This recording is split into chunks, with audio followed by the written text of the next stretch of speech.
Hello and hello everyone to this Warcraft replay. Try and get into the habit now.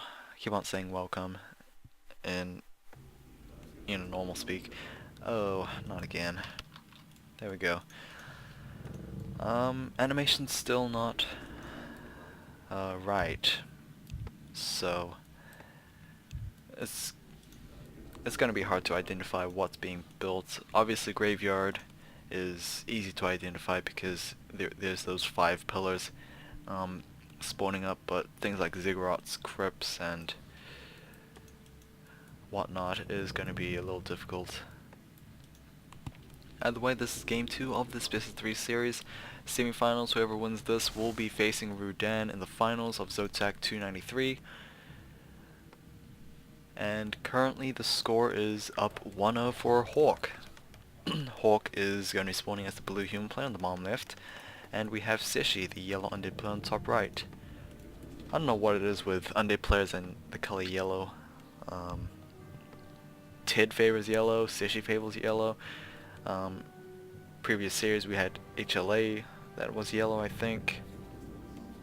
Dunno. Either way, Graveyard after the Tome of Relics, so we're probably going to look into a very similar opening to game 1. Death Knight versus Mountain King. Obviously Mountain King proved to be a very strong choice for Hawk. Didn't necessarily get the surrounds, but just the burst damage alone was good enough. Not sure if Hawk sent the scout out. I'm not sure if he's even going to use that footman for scouting. Doesn't look like it, as the peasants look like they're going to move out for creeping, and they will go with the Mountain King. Okay, DK is moving out with that Rod Necromancy. Ghoul number 3 has been trained up. Will Cechi go for the Crypt Fiend before the tier 2, or will he go for the tier 2 immediately, like game 1? Not really going to affect much, really, but it will kind of accelerate your Crypt Fiend count before your technology.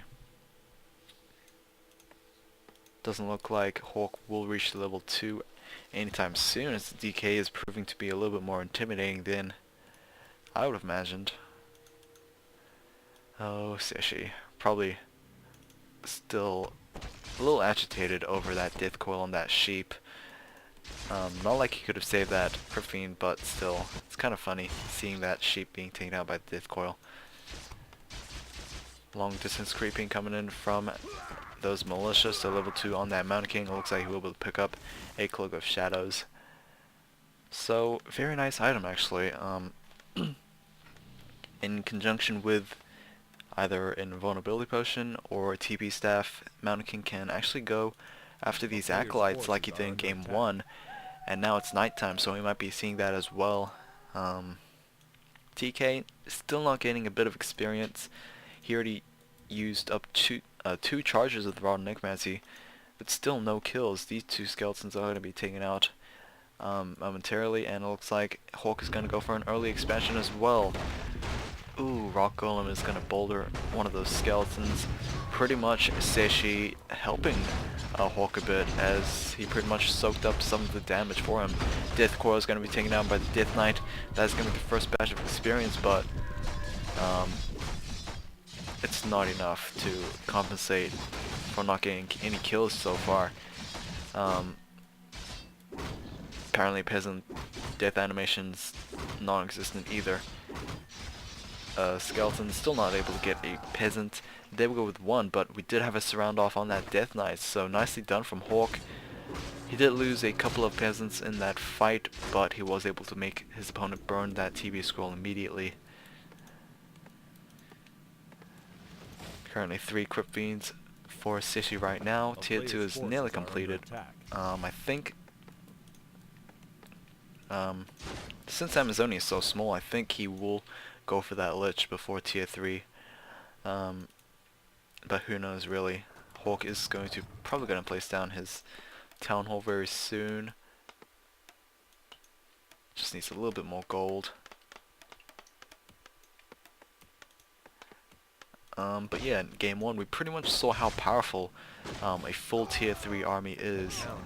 Mountain King is going to be slipping in and trying to take down these acolytes. Was able to take down one with a Stormbolt, and a Cloak Shaft is going to be used to try and be discreet about it.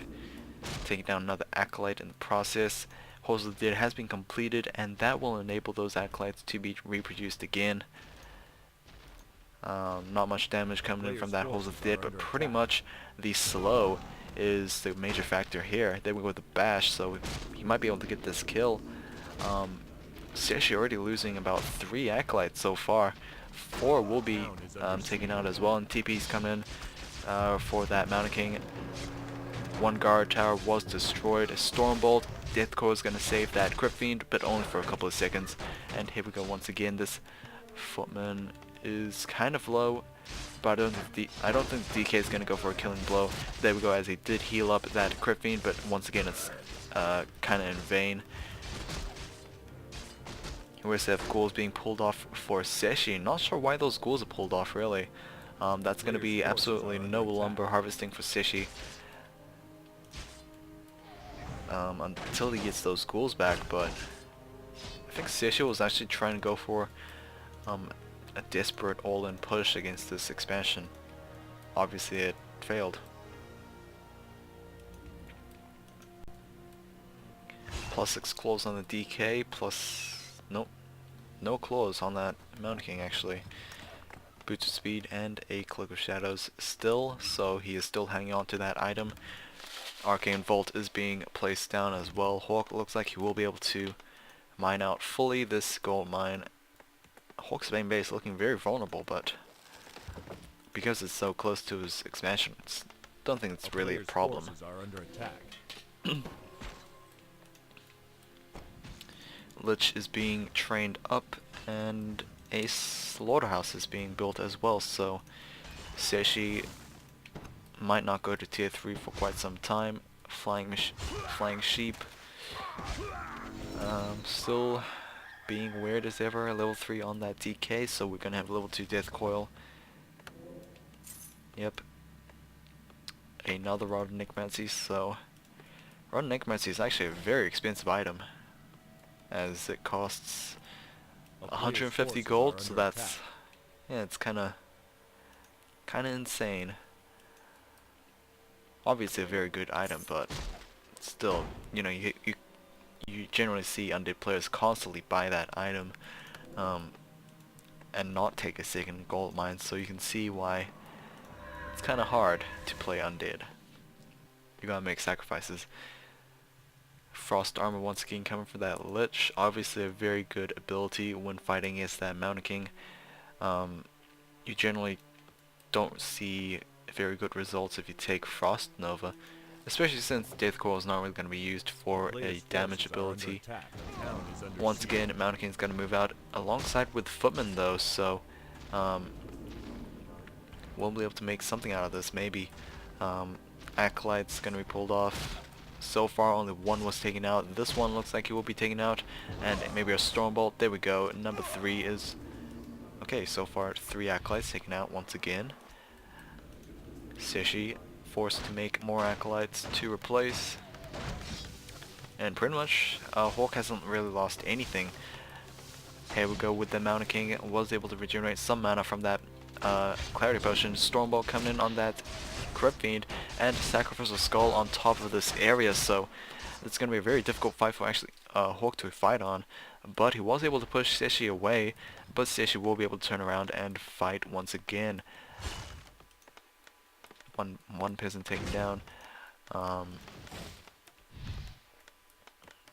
Still, a very not the best place to put down the blight. Generally want to place that down over here, as Crypt Fiends will be able to constantly try and harass. But oh well, tier 2 is coming in from Hawk as well. This guard tower able to take down the skeleton. 1 guard tower is still not enough though. So Hawk might be able to build a little bit more afterwards. Mountain King is nearing level 4, so if you can get that additional chance for stunning his opponent, then obviously, Crypt Fiend's definitely going to be taken out after being storm bolted. Unless level 5 is going to be gained on that Death Knight, as level 3 Death Crow would be forces are under attack. immensely useful. Goblin Sapper's moving in. What is he going to do? What is he going to do? He's going to take down one of those ziggurats and deal some damage to those other buildings. Nicely done. And we also have a surround off on this Lich. The Lich was death coiled and no TB scroll from that DK, so there's no way of escape for that Lich.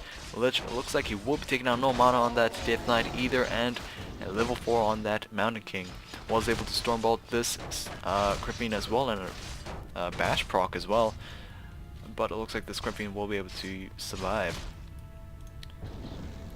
Stormbolt on this Crypt Fiend, and Bash proc right there, and a dead Crypt Fiend and a dead Ghoul. So far, Cechi's losses hasn't really been paid off for. Only able to take down one Footman in cost of a Crypt Fiend, Ghoul, and a Lich. Hawk is also sitting on a lot of gold, so Cechi was able to revive his Lich immediately. I mean, he's only level 1, so it's not going to take that long.